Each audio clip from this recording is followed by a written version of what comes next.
Welcome to this bite-sized session focused on steps that you can take to support staff during the appraisal process. Appraisals happen annually and you might have familiar ways of going about them, preparing for them. And as ever, our working lives are always constantly changing. So it might be helpful just to take a moment out of your day, just to step back, think about what you're doing and whether it helps your work. During the session, we will cover these 5 key areas: the intention, how to prepare, the discussion, giving feedback, and what follows after the appraisal. AWP has changed its approach to appraisals, with the aim being to create opportunity for positive change in a shared direction. And this new approach is called the appraisal window and the trust-wide topic, and we'll talk about these throughout this session. Annually in December, the board will analyse the results of the staff survey with the aim of identifying 3 key improvement themes that relate to AWP's 5-year strategy. These will then be whittled down through a staff survey that happens in January between the 6th and the 10th, where staff will vote via RSpace or social media on which theme they would like to prioritise for the year ahead. This theme will then be called the trust-wide topic, and the whole organisation will now have one objective in their appraisal that will speak to that theme, so we all pull in one direction around this one theme. This will be done by, and then also we'll have clinical directors. So once the trust-wide topic has been voted in, across the organisation, clinical directors, area and line managers, as well as teams, will discuss and agree how they each can bring about this improvement.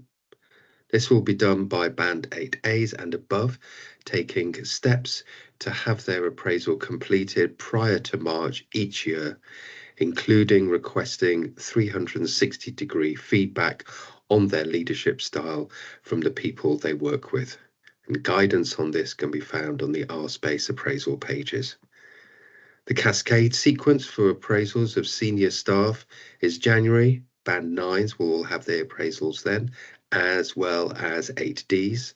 February will have Band 8C and 8Bs, and then March 8As will have their appraisal. In support of forward planning, it may be helpful for Band 8As to book in appraisals for their own direct reports, being Bands 2 to 7. These obviously will take place in the appraisal window, being the 1st of April till the 30th of June annually. Crucial for the appraisal is the team objective. So each year, towards the end of February and beginning of March, you will have your appraisal with your direct report. During this conversation, you will identify the principle of how your team will aim to support the trust-wide topic. Your action coming out of this conversation is to arrange a March team meeting where you and the team will discuss and agree a team objective for the year ahead that supports the trust-wide topic. You will then ask each team member prior to their appraisal to consider what personal objective they can commit to that supports the team objective and the trust-wide topic. The principle being to strengthen how we work as a team and improve the services we provide. So during each staff member's appraisal, you will guide staff to identify one personal objective that supports the team objective. And in this way, AWP and the trust-wide topic can generate momentum towards achieving one shared goal. An effective and honest conversation is at the heart of any appraisal. It's a two-way process where you and staff explore how you work together.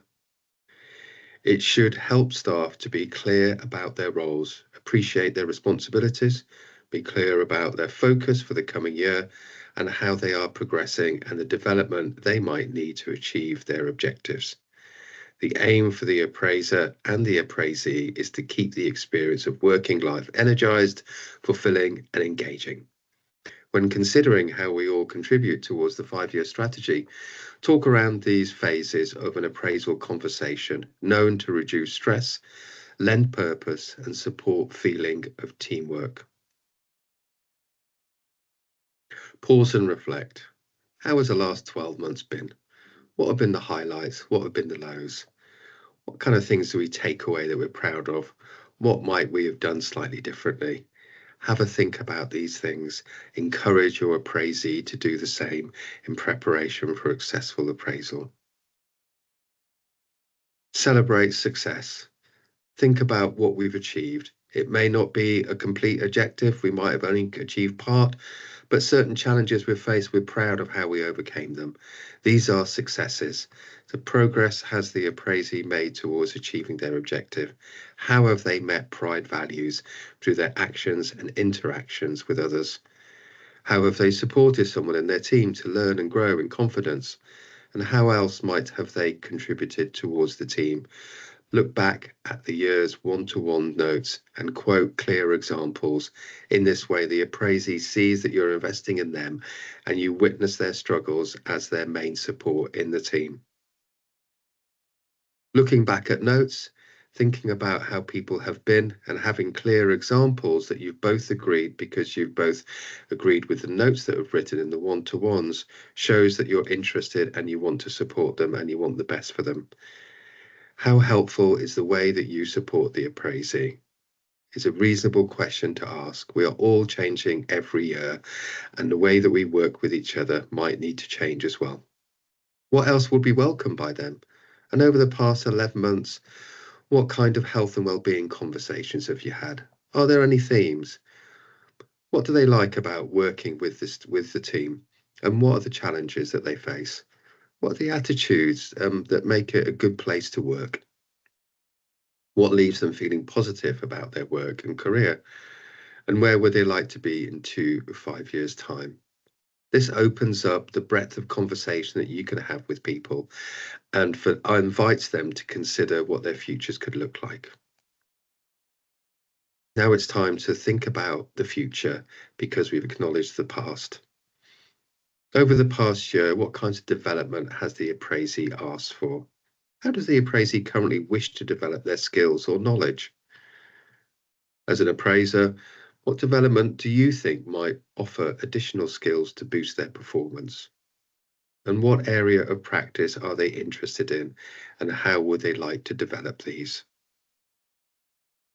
Once we've explored these questions in a kind of open and honest way, let's now start to bring the conversation to the point of thinking and planning for the future, thinking about the objectives that we might share together in the honest approach to supporting the team to provide good services. What do you view? Ask the appraisee what they view about their priorities and their objectives for the coming year.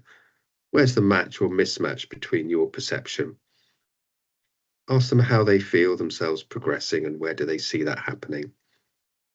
And what would they be doing differently and what would they be getting involved in?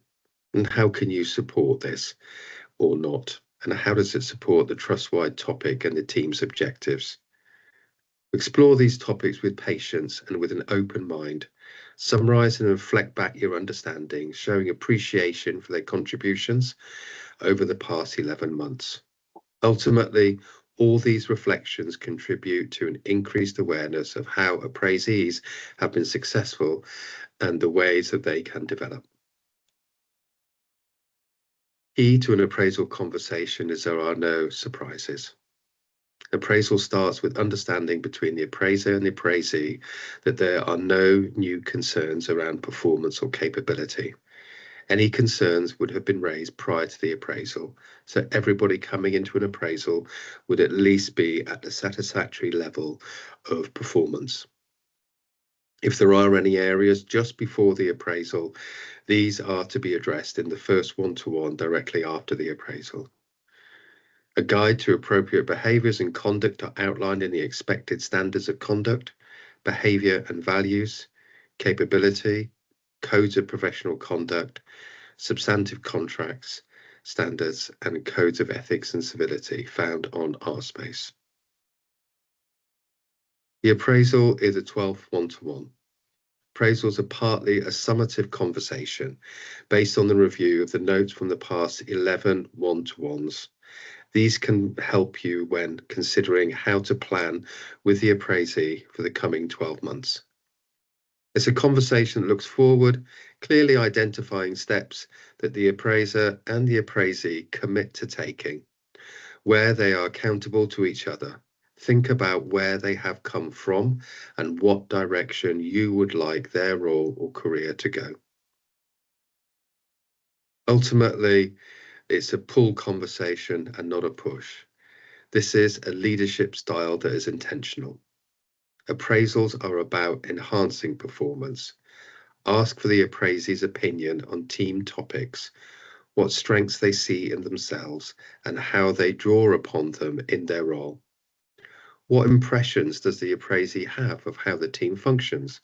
What do they like about their role, and how do they see their future within it? What have they learned over the past year?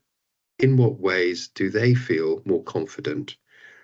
What are the service development areas that they would like to lead on or get involved or instigate? As an appraiser, you are playing the role of coach and guide to the appraisee's curiosity.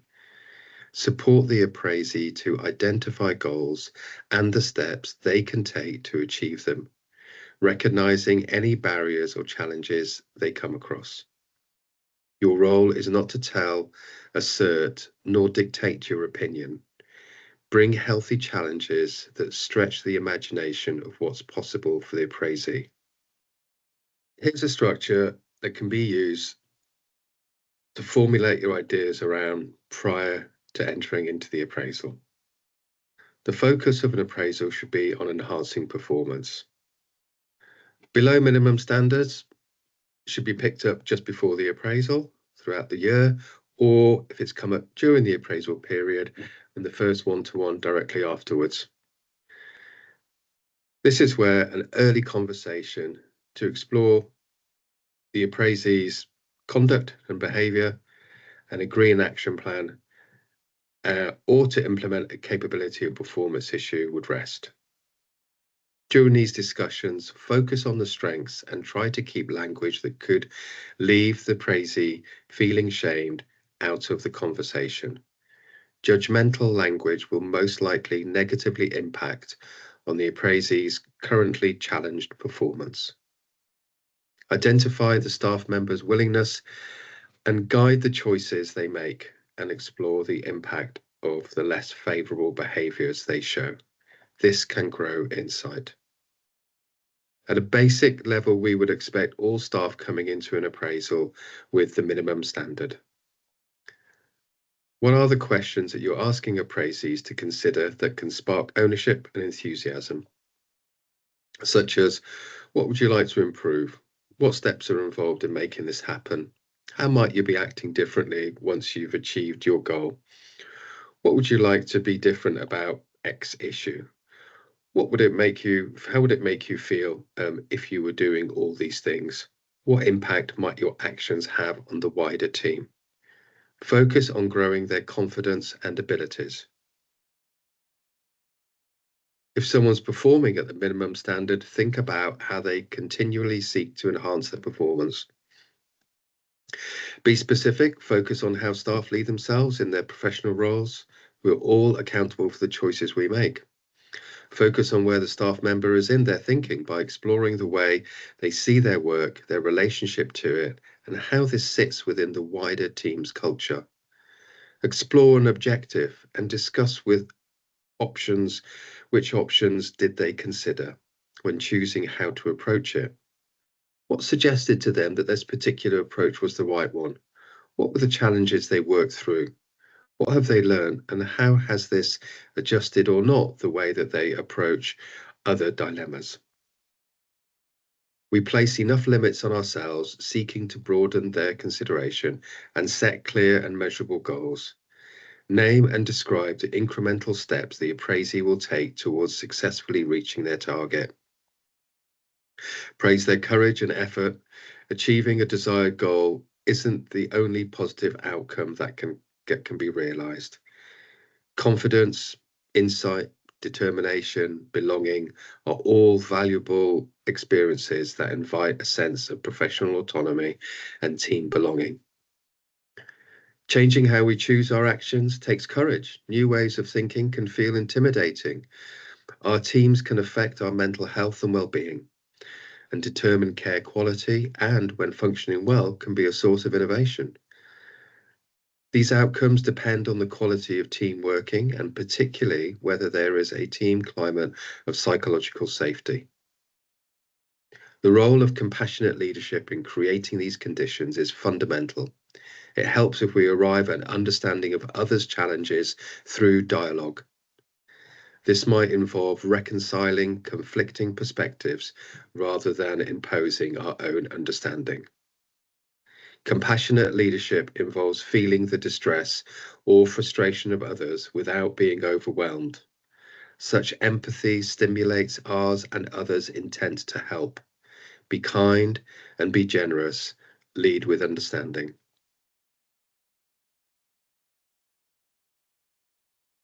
Appraisals are just one element of effective performance management.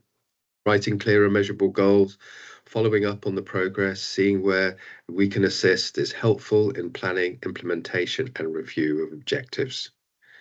Discuss specific, discrete areas that relate to the appraisee's objectives over the past year. Just asking about performance in general can feel ambiguous and overwhelming. Use examples from the one-to-one notes written after each one-to-one over the past 11 months to illustrate the points you are making on the successes or the challenges that an appraisee are facing. This reduces ambiguity and shows that you are invested in them as an appraisee and have prepared for the appraisal. Discuss what areas of their practice the staff member would like to evolve.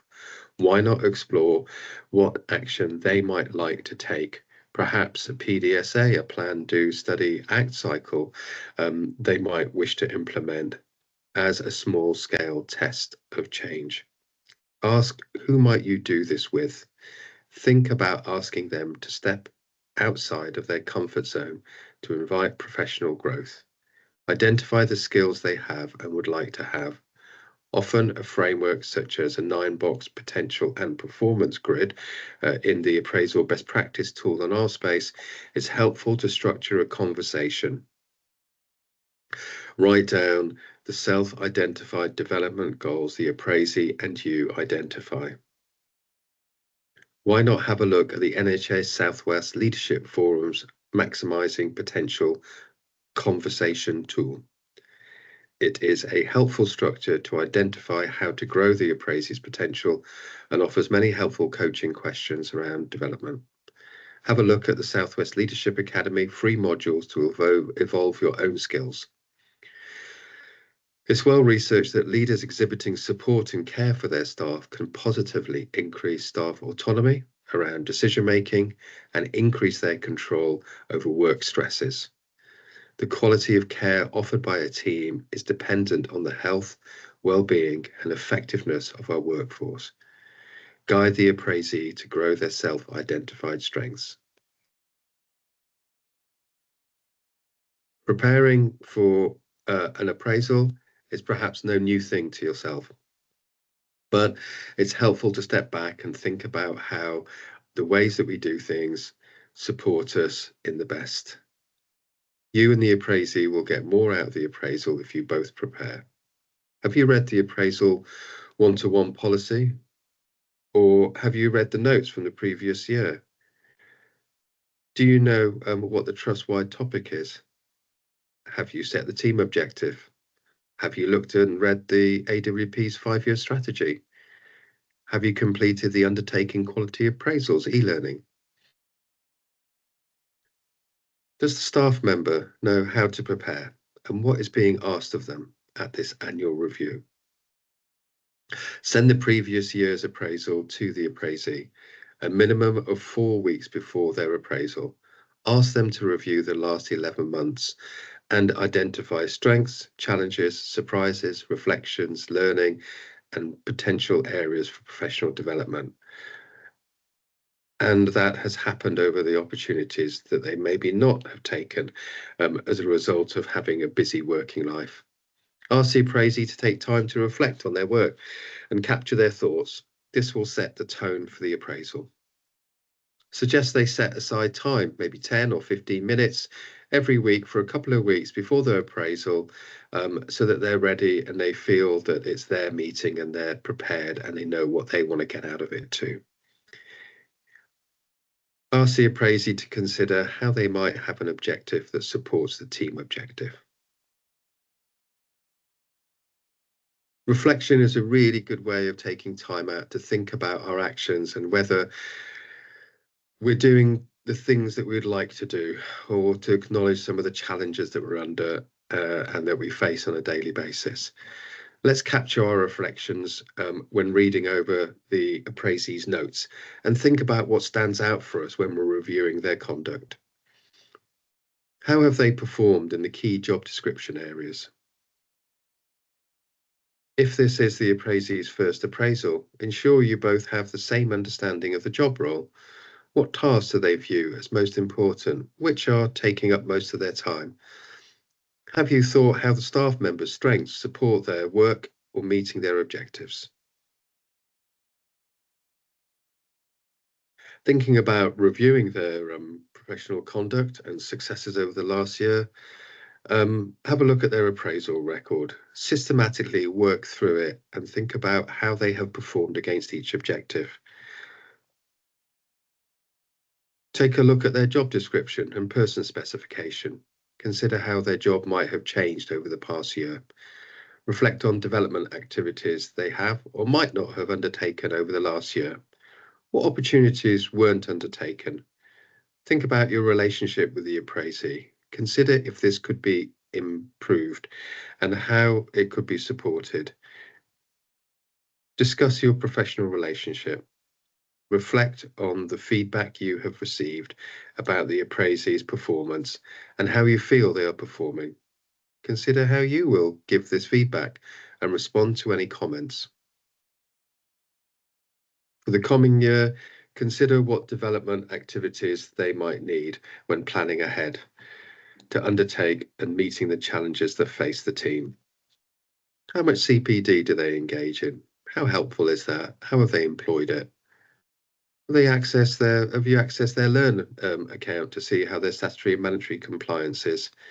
How could the team or service kind of be organised differently or improved?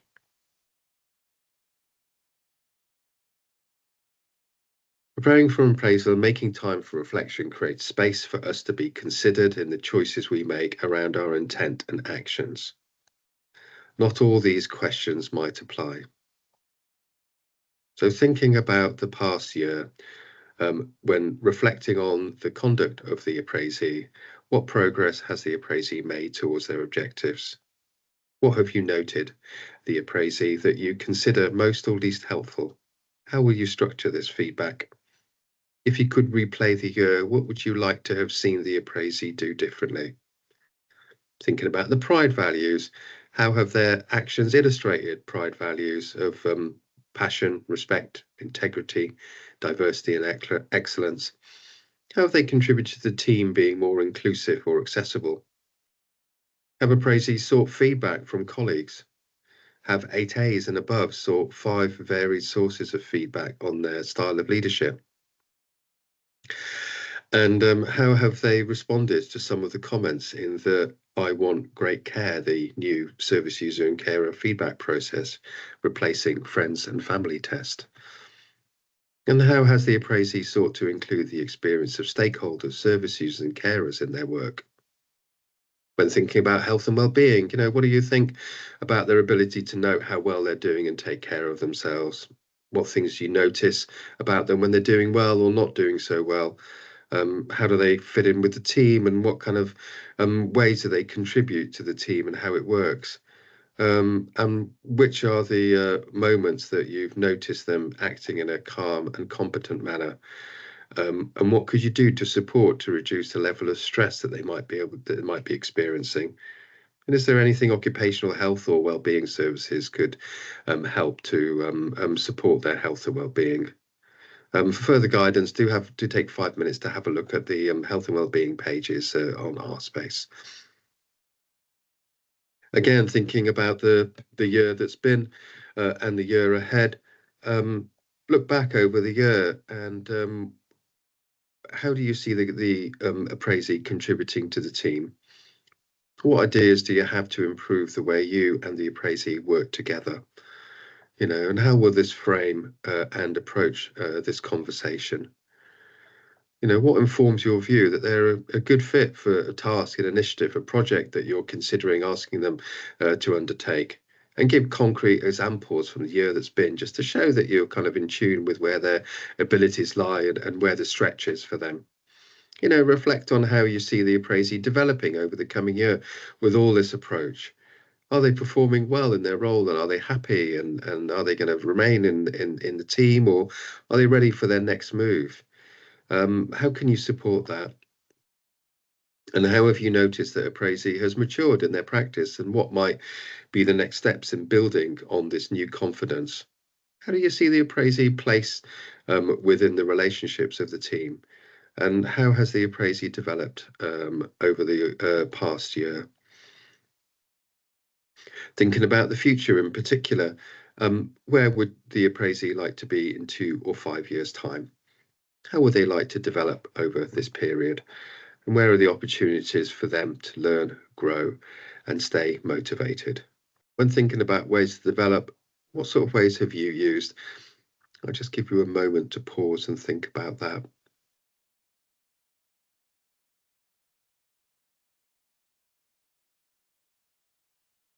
Here's a list of some ways that are freely available across AWP for you to draw on when supporting the appraisee during these conversations. It's not an exhaustive list, and please do be creative and negotiate with the appraisee what they would find useful.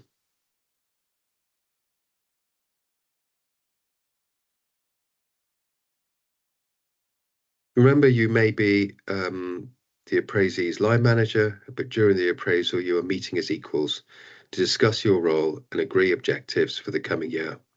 Expect to have a professional, mutually respectful conversation. Think about what outcomes from your appraisal you are seeking. What outcome would show you that the appraisal was good use of your time? The appraisal is predominantly for the appraisee. How can you support the appraisee? What do they want or need? How do they feel about being part of the team? How does it compare to others' experiences? Remember, the appraisal is not a one-off event. It's about building a constructive long-term relationship with the appraisee.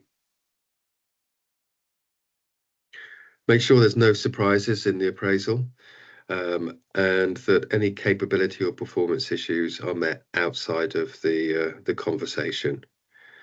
Pay progression these days is automatic unless a significant amount of objectives aren't met, mandatory and statutory training is not compliant, or there is a ongoing capability, performance, or complaint against the appraisee.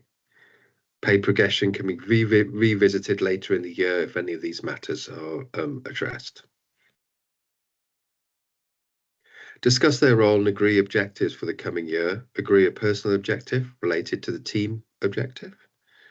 Agree how updates on progress will be managed and the frequency of review. Consider which parts of the discussion you may find most challenging. Consider why this is. What are the range of choices the appraisee has when thinking about how they might contribute towards the team as a whole? Most growth happens when we're outside of our comfort zone. So where might that lie for the appraisee? We have 2 ears and 1 mouth. So let's listen a little bit more. Let's resist the urge to comment, to add, to interrupt when appraisees are talking. Define the area of topic being spoken about in your conversation. Repeat or paraphrase your understanding of what the appraisee has said. Active listening is a great skill to employ at this stage. Listen for what isn't being said, what's being implied between the lines of the narrative. Don't rush to fill the silence. Compassionately and in the spirit of development, feedback your impressions. Ask if you're given summary, get to the heart of what the appraisee is saying. And don't worry if you got it wrong. You're showing that it's important for you to get it right. Ask an open question to move the conversation on after the summary, such as, what would you like to do next? Make notes on the template if you need to, or after the appraisal. Some appraisees complete their appraisal form in preparation for the appraisal, which they may share with you. Finally, remember the appraisal is about the appraisee, so they should be doing the majority of the talking, approximately 80 to 20% split. Development's an ongoing process. If you're going to hold an appraisee to account and have a hot conversation with somebody, then do think about where your focus is. Consider your approach and perhaps discuss it with a colleague. Be prepared to give and receive feedback. Hold a pause and consider your reply when the appraisee comments on any of your observations or feedback to them. You may need additional information to give a rounded response. What is it that you want from the appraisee, and how does this fit with your standard operating procedures of your team? This will give you a guide. Create new opportunities through healthy challenges. The conversation in an appraisal is always mutually respectful. You can present as being right, or you can have a professional relationship. Listening and being curious can widen the topics explored, make room for the feelings we have, and expand the possibilities we choose to create. Healthy challenges can test the reality of what's being shared and how action supports the team. Exhibit humility when being kind and thoughtful in your conversation.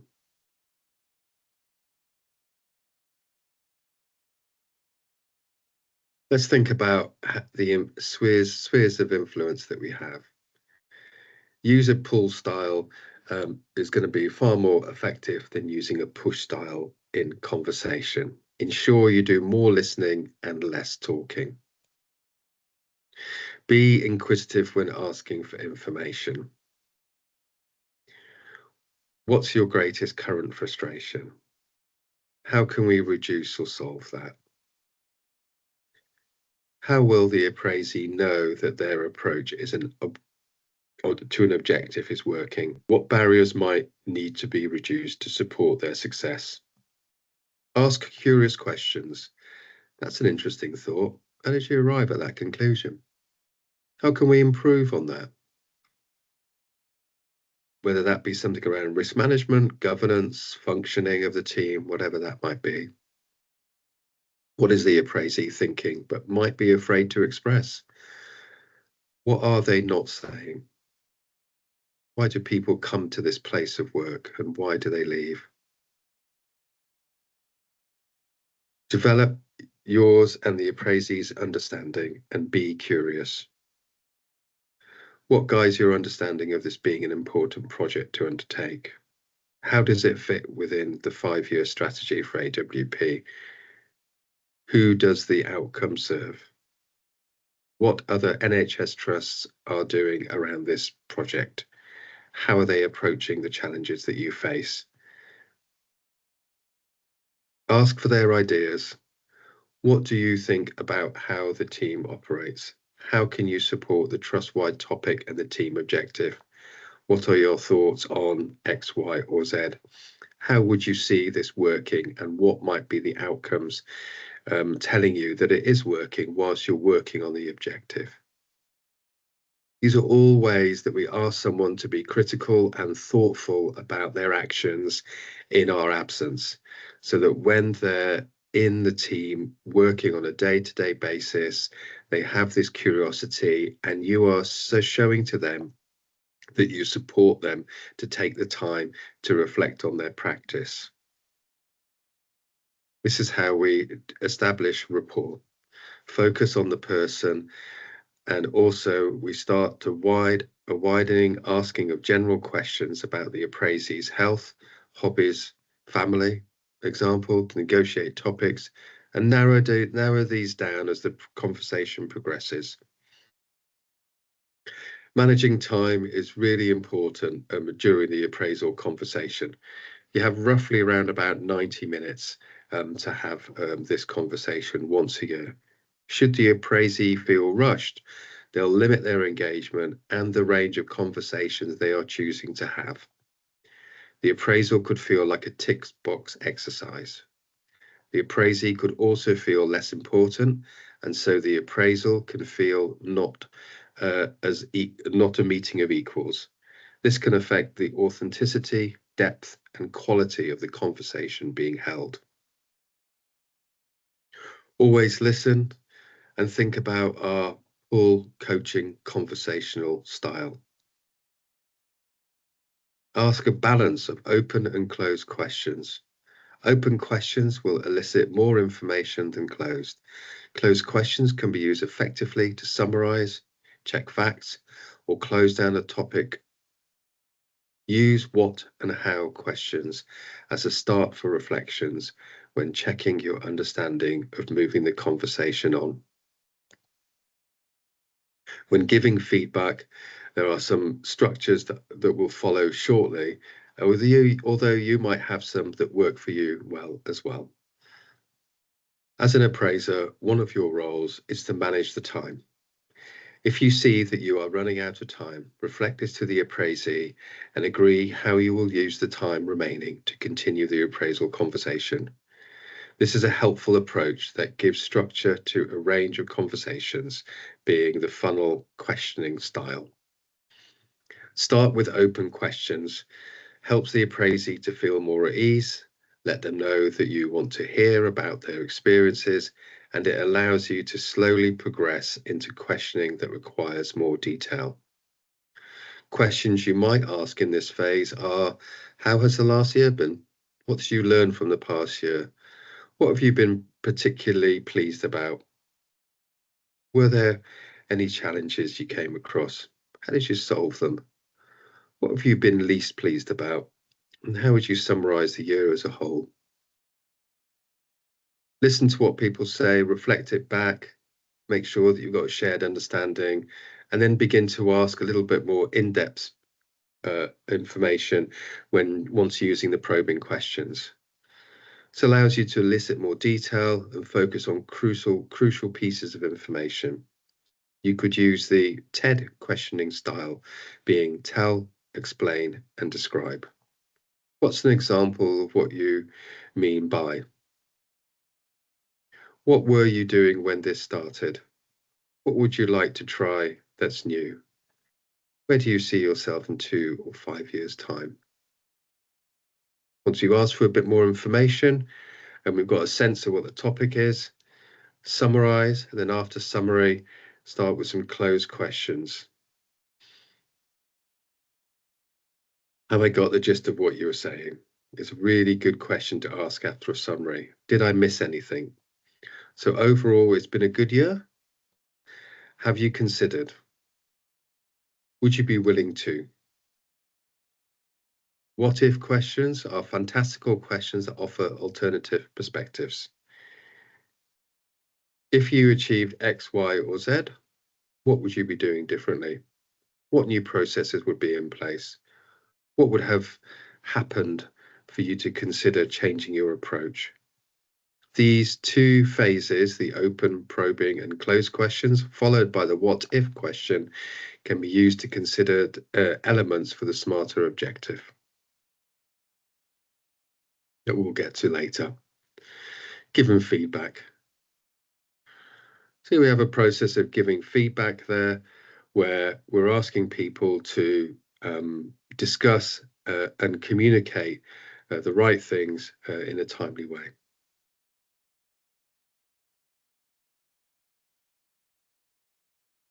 I'll give you a moment to have a read of that and to look at the structure in the bottom left-hand corner before commenting on that further.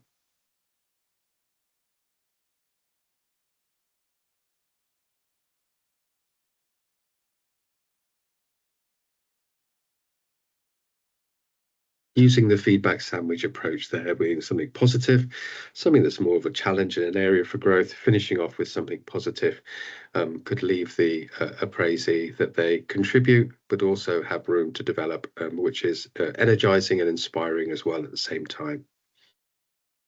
So an example might be this, that from my perspective, when we're giving feedback, we need to be careful to be accurate and to be clear.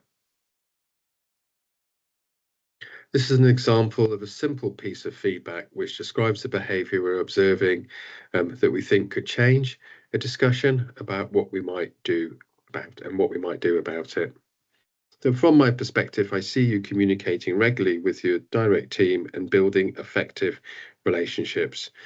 However, sometimes I feel communication with the wider team is not as clear and on occasion leads to misunderstandings, for example, and you might want to say what that is there.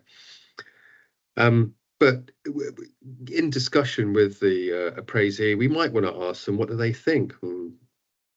What might their considerations be? And what kind of changes might they make to be more clear in their communication? Another structure that we could use is the BIF structure, which is the behavior, impact, feelings, and future. So describe the behavior, talk about the impact, talk about the feelings. Feelings always will generate motivation and energy for change. So do not shy away from that part of this conversation. It's really helpful to think about what needs people are trying to get met and why is it so important to them they feel so strongly about it. And then describe what you'd like in the future. So an example of that might be something like this. So something quite simple, really. When we are in meetings, you attribute views that you hold as being mine. This gives the impression that I share these views, which I don't always. This makes me frustrated, and I do not want to openly and publicly be in conflict with you in a meeting, as that would not be professional. In the future, I'd appreciate it if you allowed me to state my own views. Nice and clear and steady and incredibly specific and hopefully timely as well when delivered in this way. And we've all been in situations where we may have felt that our views have been misrepresented, and it's a courteous and a sensible place to kind of stand up and just clarify this so that we have greater understanding and ownership of our perspectives. Objectives can come in a number of guises, and I'm just going to have a look here at the maintenance and the new objectives. Always clear and specific and measurable, really important for reviewing and motivating and finding success in there, and predominantly written in the SMART format, and we'll be looking at that in a moment. No specific amount of objectives that someone should have, but let's be realistic and consider the impact of the collective demand of all of the objectives they've got, so don't overload staff. Do keep them to a sensible level that feels manageable. You can always introduce something different in the objectives. Can also be used to signal value and continuing to work towards unfinished or unmet goals from the previous year, whether that's a project or some course of study or a development initiative. Maintenance objectives here, they sort of keep the wheels going. They sort of support the team standard operating procedures. They're quite functional and operational in their main sort of thrust. They can be part of larger pieces of work to link to service redesign or simple support areas of practice of interest. And yeah, they just keep the team sort of working and moving in the right direction. So and also you can have new objectives that come and support those maintenance objectives, which are around development of new ways of working, initiatives and changes in approaches. So new objectives are that they are new and brand new and focused on the role of the appraisee. So they'll definitely be mutually agreed between you and the appraisee. And it might be something around, for instance, if you're in a clinical role, you're looking at coordinating clearer pathways maybe between service providers, that you're maybe looking at ways, whatever clinical or non-clinical role you're in, looking at implementing, best practice approaches in your area of expertise.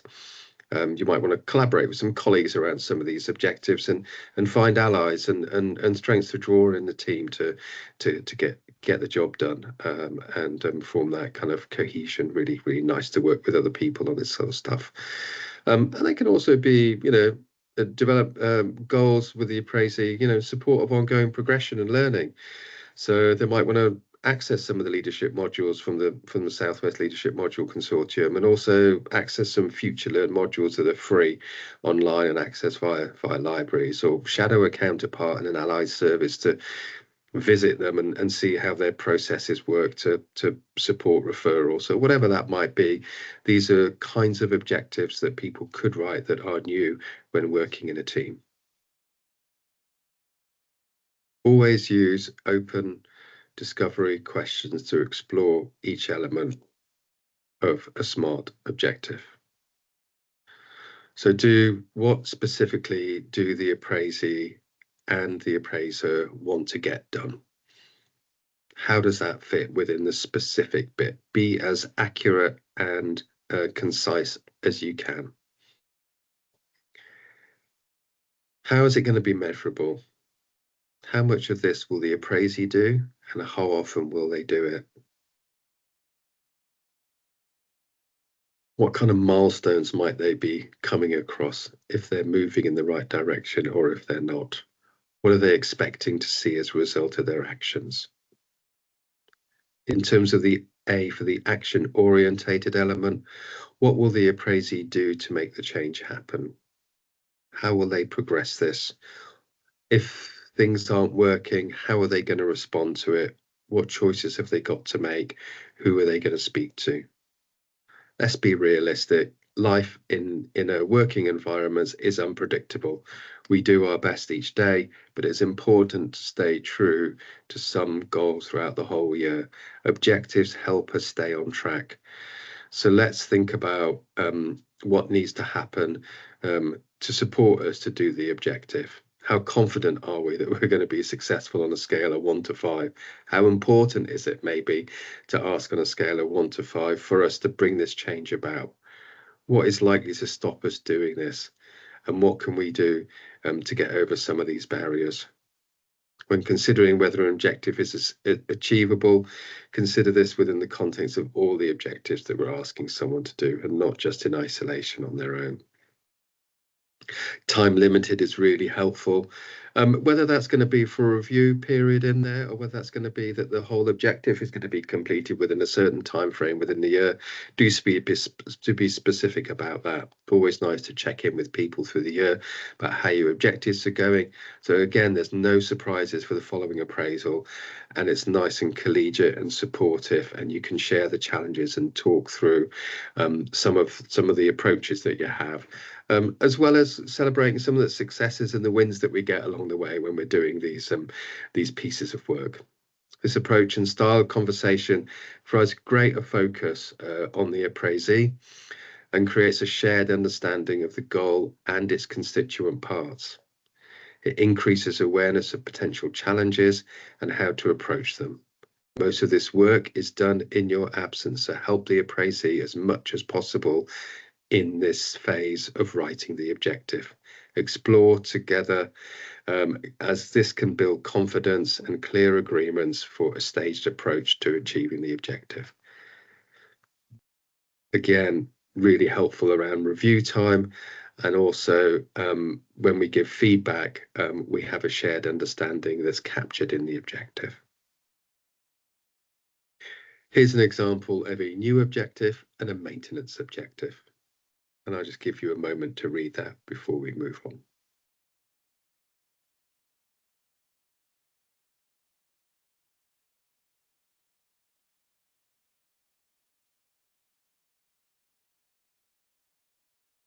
So following the appraisal, don't forget you need to record it. It's quite a lot of work you've done so far. You looked at the previous appraisal notes, you've looked at the one-to-ones throughout the 11 months that have gone before, you've sent the paper out before, you've reviewed all of the objectives about two times in the year each to make sure everything's on track, and hopefully there's not going to be any surprises, and you've used your curious questions to expand understanding and professional development and what's possible for the appraisee in terms of their future within your team.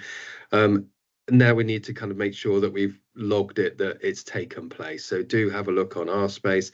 It's under the systems tab across the top there. Click on report zone, supporting system and appraisal, and then you'll be able to register that's taken there. It can be either yourself or the appraisee that registers. It doesn't have to be you as the appraiser.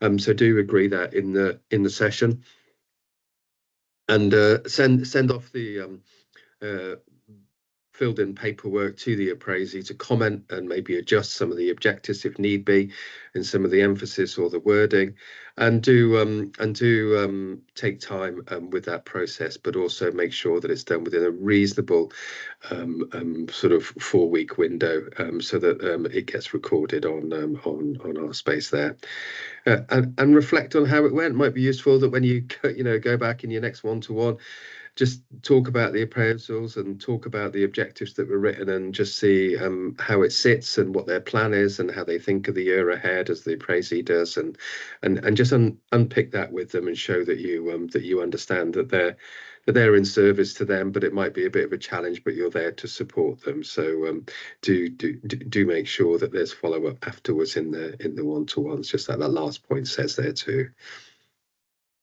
So finally, be aware of pay progression. Understand that appraisals happen between the 1st of April and 30th of June now, regardless of the anniversary of joining the team, where it traditionally was. Pay progression does sit now still with the anniversary of joining the team. So pay progression may not happen during the appraisal window if someone has joined the team outside of the 1st of April and the 30th of June. So please do share that with the appraisee, just so there's no surprises for them. If there's any outstanding capability and performance issues, then please be mindful that could slow down that process of going to the next incremental point until an action plan has been agreed and the matter has been resolved. So do be transparent about that, and again, focus on staff strength during that kind of capability phase, and be understanding and compassionate and help them to be the best that they can. So yeah, agree the recording in there, and make sure that gets recorded. Your notes are saved and referred back to them, as I said earlier on, 2 or 3 times a year, the objectives, and just to get review and progress on how they're coming on. If you've got any questions at all, then do email me at all on this email address here. I work for Learning and Development. So more than happy to spend my time talking to you about appraisals and one-to-ones and different approaches.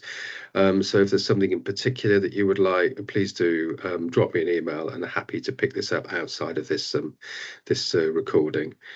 So thank you for your time and taking time to view this recorded session, and hopefully it's got some tips in there and refresh some of your knowledge on your approach to one-to-ones. And please do get in touch if you have any questions or an appetite for any additional information. I'm more than happy to support you.